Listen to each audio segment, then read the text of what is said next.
Fala galera, beleza? Flávio aqui trazendo mais um vídeo para o canal e hoje um tema que vocês pediram muito, estratégia de prova do primeiro dia do Enem. A ideia desse vídeo é falar sobre esses três tópicos que estão aqui na tela, que é qual a melhor sequência de resolução, linguagens primeiro, humanas primeiro, redação primeiro, se você deve resolver as questões em ordem ou não e qual é a melhor ordem para resolver as questões, e também falar um pouquinho sobre o método das três passadas, para que você já possa usar todas essas dicas na prova de domingo. Então, se você ainda não é inscrito no canal, convido você a se inscrever, ativar as notificações e compartilhar esse vídeo com seus amigos, que isso é muito importante para disseminar essas informações. Beleza? Então bora pro vídeo, que esse vídeo vai ser bastante completo. Então vamos começar aqui com qual é a melhor sequência de resolução. Em primeiro lugar, vamos dar um pouquinho de contexto de como que a prova do Enem funciona, caso você tenha caído aqui de paraquedas, né? A prova do Enem, basicamente, vai conter três partes principais, né? Três partes principais. Essas partes são linguagens, humanas e redação.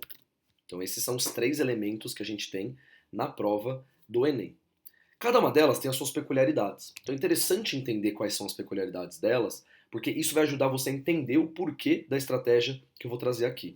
Linguagens é uma prova que vai ser longa e cansativa. Os textos são longos, a prova ela tem questões com uma carga energética, uma quantidade de foco que você precisa colocar muito grande. Então, linguagens, na minha opinião, não deve ser, numa boa estratégia de prova, a primeira prova a ser resolvida, porque ela vai drenar sua energia. Por outro lado, quando a gente pensa em humanas, humanas é uma prova curta e direta ao ponto. Muitas vezes teórica. Então, por que isso é legal de se pensar? Porque como a prova muitas vezes ela é teórica, você consegue resolver sem até ler o texto. Você já sabe, né? Acontece isso muito em filosofia, em sociologia. Se você conhece o autor, por exemplo, aparece um texto de Descartes. Se você conhece o que Descartes fala, você já consegue resolver a questão muitas vezes sem nem ler o texto, né? Porque o texto está ali mais como um apoio e não como uma base. Então, humanas, por outro lado, é uma prova que tem o potencial de aquecer bem a sua prova, você consegue aquecer o seu cérebro sem cansar muito. Lógico, você vai cansar um pouquinho também, mas é tudo muito curto. Se a gente olha o enunciado de uma questão de linguagens, às vezes vai ter, o enunciado mais o texto, vai ter às vezes 20, 30 linhas. Humanas raramente vai passar de 10 linhas. E o normal é que tenha de 4 a 6, 4 a 7 linhas. Então, humanas é uma prova muito mais interessante para você começar, porque ela vai te ajudar a aquecer para a prova de linguagens. E redação acaba sendo mais bem padronizada e é possível treinar bastante, né? É possível você treinar a redação de forma rápida. Então, a ideia que eu trago aqui, deixa eu, isso. Então, a ideia que eu trago aqui da redação é que você treine ela pensando já, opa, peraí. Você treina a redação pensando no tempo, pensando em como você consegue fazer o seu projeto de texto da forma mais rápida possível. Então, tendo um pouco da ideia de como funciona cada uma das áreas do Enem, eu vou trazer aqui basicamente, deixa eu só corrigir aqui. Boa. Eu vou trazer aqui basicamente qual a melhor sequência. Então, qual a sequência que eu recomendo.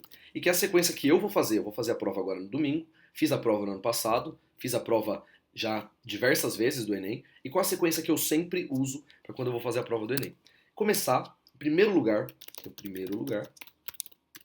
lendo o tema da redação e fazendo breve rascunho.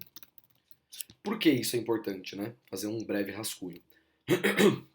Porque pensa assim, quando você começa a prova do Enem, você está com a cabeça fresca. Se você lê o tema da redação e faz assim, tece algumas ideias, coloca, por exemplo, alguns argumentos que você já venha na sua cabeça, muitas vezes tem aqueles argumentos coringa que você já pode pensar e colocar, já ajuda muito a depois a sua cabeça funcionar no subconsciente, para que você depois, num segundo momento que eu vou trazer aqui, faça realmente o projeto de texto. Mas eu acho muito legal você já ler o tema, às vezes já ler um ou dois textos apoio, para você começar a pensar, entender realmente qual é o tema e começar a traçar alguma coisa muito rápida. Eu não recomendo que isso seja feito em mais do que 5 minutos. É um momento muito inicial para que você comece realmente a prova de uma forma mais iniciante mesmo. Então esse é o primeiro momento, é ler o tema da redação. Depois, o que eu recomendo que seja feito?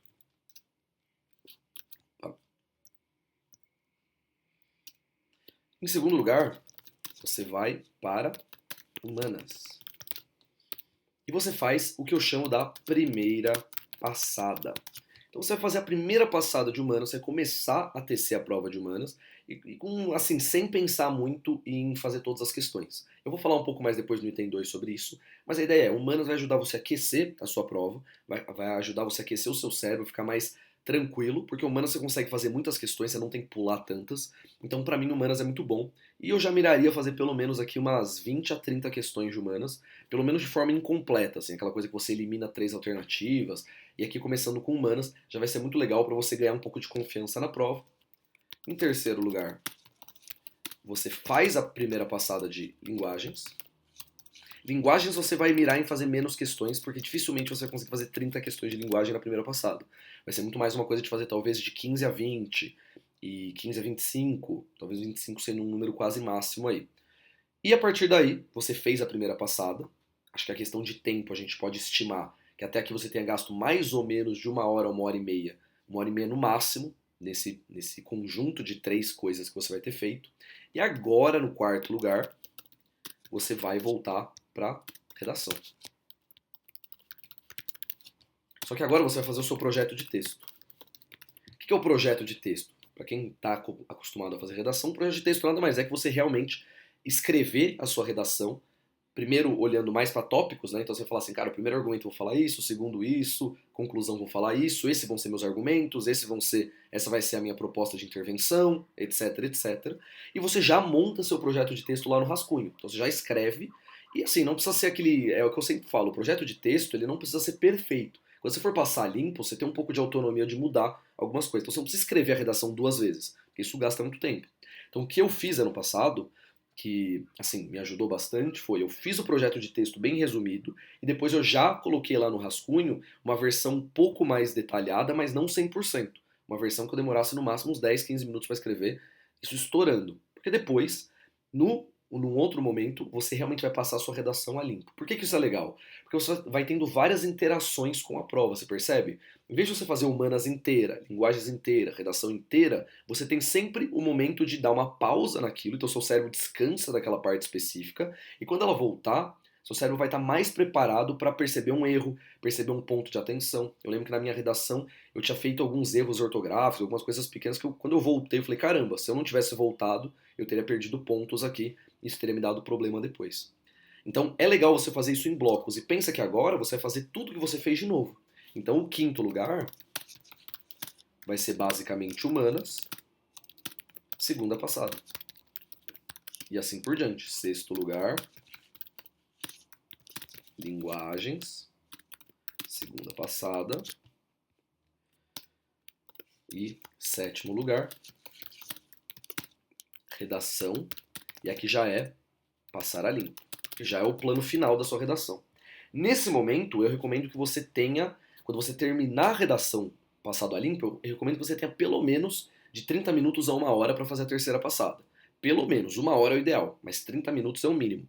E você tem que deixar pelo menos uns 10 minutos no fim para passar no gabarito. Porque você pode já ir passando no gabarito no meio. Eu não vou entrar tanto no detalhe do gabarito aqui, porque eu acredito que isso seja um assunto mais longo, dá para discutir por bastante tempo, eu não quero que esse vídeo fique muito longo.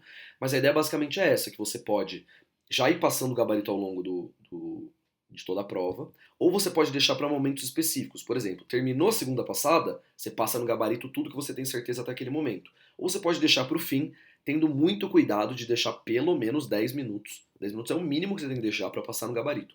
Porque você tem que passar com calma. Você tem que passar cada uma delas, olhar, conferir se você não errou. Porque assim, quando você erra no gabarito, é o pior tipo de erro que existe. Você vai acabar errando aleatoriamente, vai errar uma questão às vezes fácil e vai perder muito ponto na TRI. Então, é muito importante que já o gabarito tenha uma certa priorização. E depois, o oitavo lugar é a terceira passada de humanas e de linguagens. Beleza? Então, esse mais ou menos é o projeto de prova. Então, assim, nossa, mas é meio complexo, né? Eu tenho que ficar indo e voltando, indo e voltando. Isso é bom, na verdade. Isso, na verdade, é recomendável. Eu sempre fiz provas pensando nesse método das 3 passadas.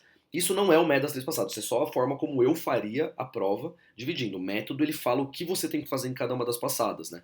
Mas a ideia é, basicamente, que a estrutura da prova, tanto do primeiro dia quanto do segundo dia, tem que ter um pouco dessa lógica, de que primeiro você faz humanas, linguagens, redação, depois você volta para humanas, linguagens, redação, depois você volta para humanas e linguagens. Você olha cada prova 3 vezes. E cada questão você vai acabar olhando de 1 a 2 vezes, segundo o método. Então essa é a primeira parte. Qual é a sequência que eu recomendo na prova do Enem? E aí vem outra pergunta que é muito comum. Devo resolver as questões em que ordem? Devo resolver na ordem? Então acho que a primeira pergunta é: devo resolver na ordem da prova? E a resposta é não. Você não deve resolver na ordem da prova. Por quê? Porque a ordem da prova é aleatória e não vai contar com a dificuldade das questões. Você pode estar fazendo a questão 1, ela ser difícil, a 2 ser fácil, a 3 ser média, a 4 difícil. Se você ficar perdendo tempo nessas questões difíceis, que você tem baixa chance de acertar, você provavelmente vai acabar se dando mal. Então, o legal é você priorizar um de 2 tipos que eu gosto de pensar. Ou você prioriza, qual é a priorização então de resolução na ordem? Ou você prioriza questões curtas, então questões rápidas, porque mesmo que elas sejam difíceis, você já vê rapidamente se ela é difícil ou não responde. Ou você prioriza as questões de tipos fáceis. Eu tenho aqui no canal alguns vídeos que falam sobre isso, vou ver se eu deixo num card ou na descrição, mas os tipos de questão ajudam você a olhar uma questão e já saber se ela vai ser difícil ou fácil pelo tipo dela. Então se você prioriza questões fáceis no começo, que parecem fáceis, vou dar um exemplo em linguagens, questões que tenham figura, questões que tenham charge, figura, tirinha, quase sempre vão ser fáceis. Então são questões que eu faria logo no começo. Enquanto questões com textos literários normalmente são questões difíceis, então eu deixaria para o fim.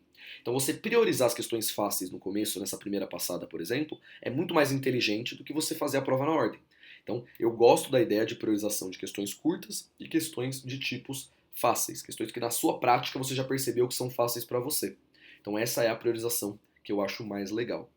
E como tudo isso se encaixa no método das 3 passadas? Eu acredito que, em primeiro lugar, o método das 3 passadas é importante pela intercalação, né?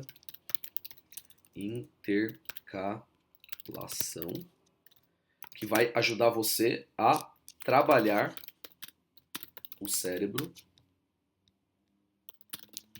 de forma passiva, vamos dizer assim, durante a prova. Você vai ficar pensando nas questões de forma passiva. Então é legal. Então eu vejo uma questão, eu não consigo resolver ela, mas eu elimino 2 alternativas. Quando eu voltar nela de novo, eu vou falar, putz, nossa, dessas 3 alternativas que eu fiquei em dúvida, 2 já não fazem sentido. E consegue colocar a alternativa certa. Acontecia muito isso comigo. Eu eliminava 3 alternativas, ficava entre 2. Falava, cara, essas 2 eu não sei. Eu passava, mas quando eu voltava na questão, eu lia meus comentários, os grifos, etc. Eu falava, caramba, tá óbvio agora, essa daqui. Eu já conseguia, parece que o cérebro trabalha de forma meio que subconsciente. Então essa intercalação é importante de ser seguida. E o próprio fato de você priorizar as questões mais fáceis e as questões de tipos mais fáceis e curtas ajuda muito no método das 3 passadas. Porque qual que é o princípio do método das 3 passadas que você precisa ter no seu princípio de resolução de prova? Você deve maximizar o tempo usado em questões com alta probabilidade de acerto e minimizar o tempo usado em questões com baixa probabilidade de acerto. O que isso quer dizer na prática? O que isso quer dizer na prática, então? Se uma questão tem alta probabilidade de acerto, ou seja, uma questão fácil, então eu vou colocar aqui exemplo. Questão fácil, questão de tipo fácil, né, para ficar mais correto. Eu tenho alta prob de acerto. Logo, primeira passada.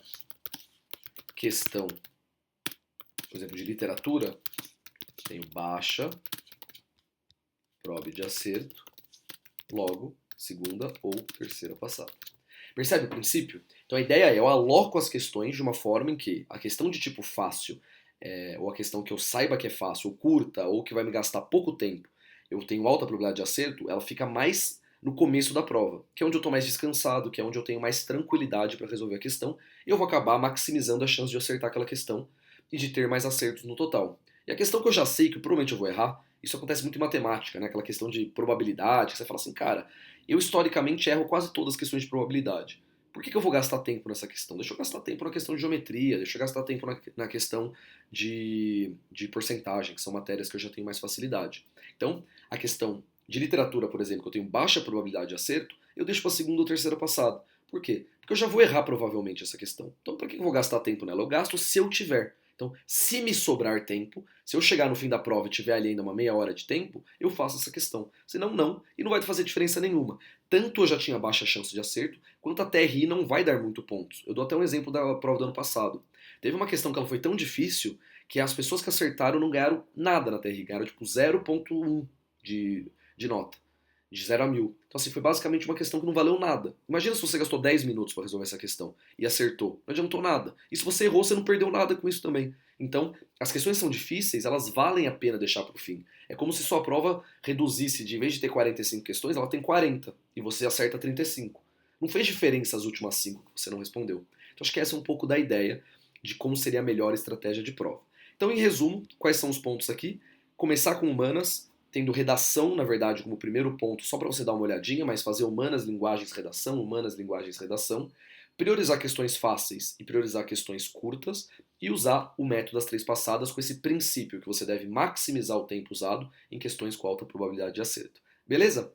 Se você gostou desse vídeo, não esquece de se inscrever no canal, dar o like e também cheque lá o Mestre no Vestibular que está com uma promoção de 50%, o maior desconto da história. Primeiro link da descrição, 50% de desconto. Tem esse método e muito mais. Aqui eu falei de forma bastante resumida, mas lá no curso tem, por exemplo, o método das 3 passadas, com mais de 4 horas de conteúdo, com exemplos, prova resolvida ao vivo. Então tá bastante legal. Acho que vale bastante a pena para quem quiser ver o método na prática, entre outras coisas, como os tipos de questão, como classificar se uma questão é fácil, média ou difícil e muito mais. Beleza? Espero que vocês tenham gostado. Até a próxima.